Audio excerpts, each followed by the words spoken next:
जनवरी है और रात के करीब 12 से भी अधिक हो जाएंगे 10 मिनट के बाद, तो 2 जनवरी 2022 प्रवेश कर जाएगा।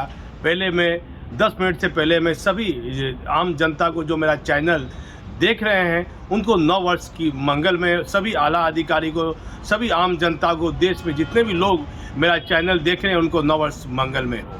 और लेकिन सबसे बड़ी खबर हमारे पास में है, 1 साल के दौरान भागलपुर में क्या क्या बीता, मैं अपने कम महत्वपूर्ण बिंदुओं के साथ अपनी खबर के माध्यम से सरकार में बैठी आला अधिकारी और जो जांच एजेंसियां हैं उनको मैं खबर के माध्यम से कुछ एहसास कराना चाहता हूं कि इन सब बातों पर, इन सब महत्वपूर्ण खबरों पर सरकार ने क्या संज्ञान लिया और लगातार बिहार पुलिस मुख्यालय क्यों चुप बैठा रहा। पहला मामला, कहलगांव एसडीपीओ रेसु कृष्णा, उसका पति एक आईपीएस अधिकारी की वर्दी पहन लेता है और कई फोटो सोशल मीडिया पर वायरल होती है और काफ़ी आन फान में मैंने कई बार ये खबर चलाई, लेकिन बताया जाता है, पुलिस सूत्र बताते हैं, पुलिस मुख्यालय में एक महत्वपूर्ण पद पर बैठे एक आला अधिकारी की मेहरबानी के कारण रेसु कृष्णा के मामले में उसके पति पर कोई कार्रवाई नहीं होती है। ये किसका शासन है? बिहार में नीतीश कुमार का शासन है। मान लीजिए कि लिपि सिंह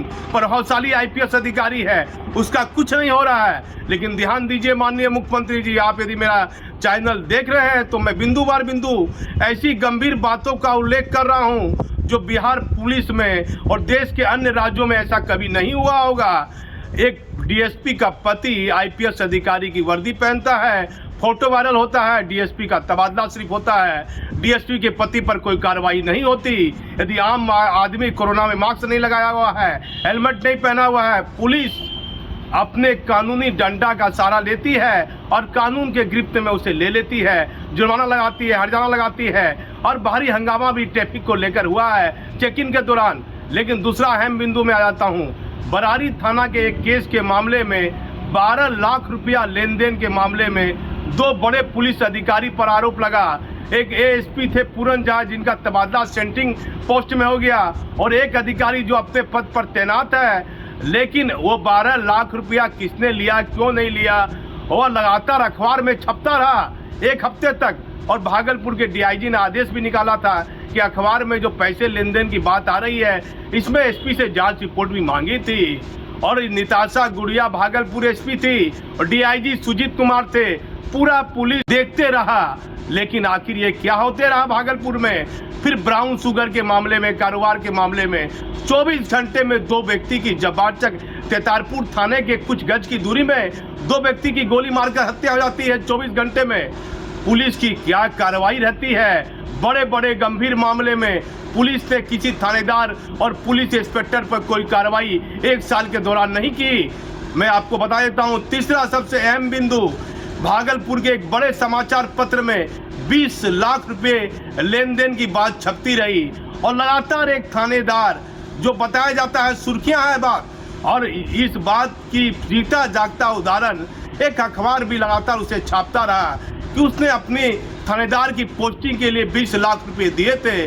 वो थानेदार की पत्नी सीनियर एसपी के यहाँ भी गई, वहाँ हंगामा भी हुआ और सीनियर एसपी के यहाँ सीटी फुटेज कैमरा लगा हुआ है। माननीय मुख्यमंत्री जी, कौन थानेदार की पत्नी गई और आखिर वो 20 लाख रुपया किस अधिकारी पर आरोप लगा लेने का कोई देखने वाला नहीं।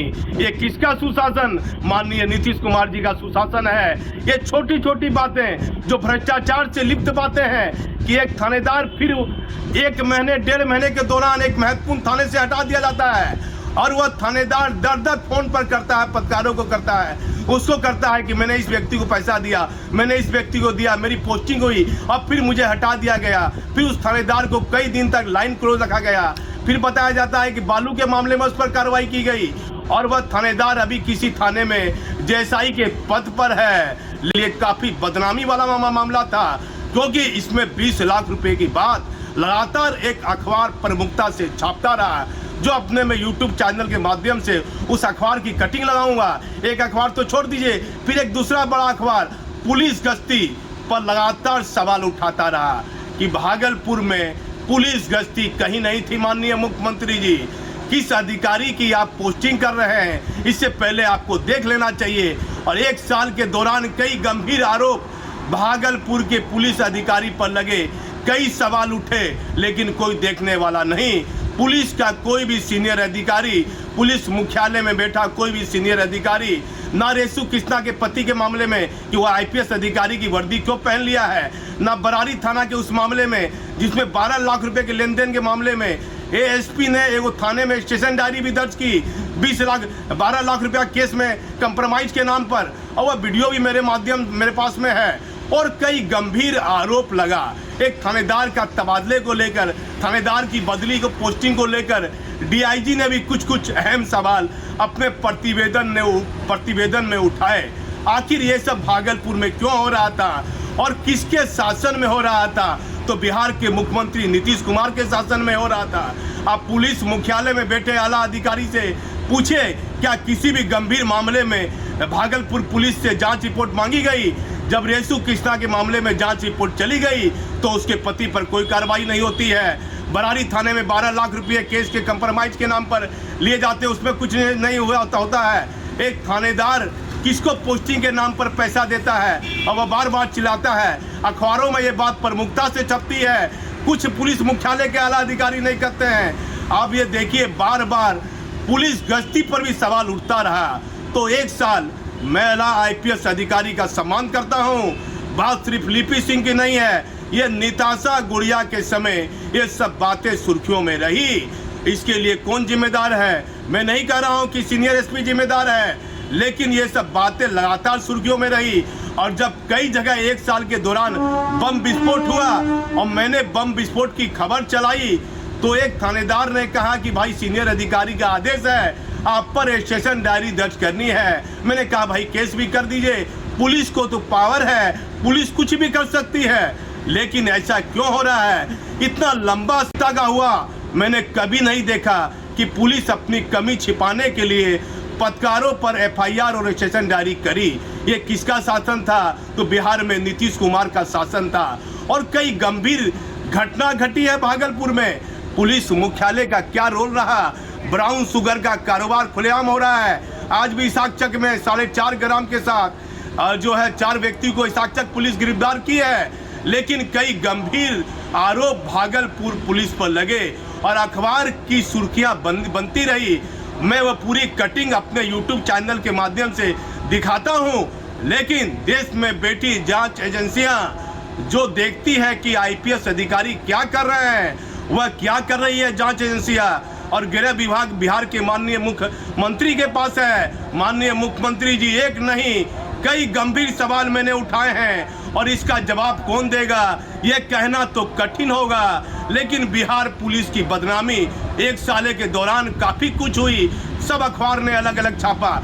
लेकिन मैं एक बात और बता देता हूँ, 1-2 रिपोर्टर जो एक सीनियर अधिकारी के कहने पर तालमेल में चले, उन पर कुछ गंभीर आरोप भी, पैसे लेन देन का आरोप भी बदली पोस्टिंग में लगा है। उनका नाम लेना मैं उचित नहीं समझता हूँ। पत्रकार की क्या गलती है? आप सटाइएगा और कुछ गलत कीजिएगा और उसे इन्वॉल्व कीजिएगा तो लालच में आदमी कुछ भी कर देता है। लेकिन पुलिस मुख्यालय क्यों चुप बैठा रहा? वह अखबार की सब कटिंग देखिए। और 1 साल के दौरान भागलपुर में क्या हुआ, पुलिस मुख्यालय ने कितनी बार संज्ञान लिया? माननीय मुख्यमंत्री जी अपने पुलिस मुख्यालय में बैठे आला अधिकारी से पूछिए। मैं इस संबंध में सवाल उठाऊंगा तो सभी को तकलीफ होगी, लेकिन सच दिखाना मेरा काम है, सच दिखाने का मैं जरिया हूं। मैं भागलपुर से दीपक नौरंगी।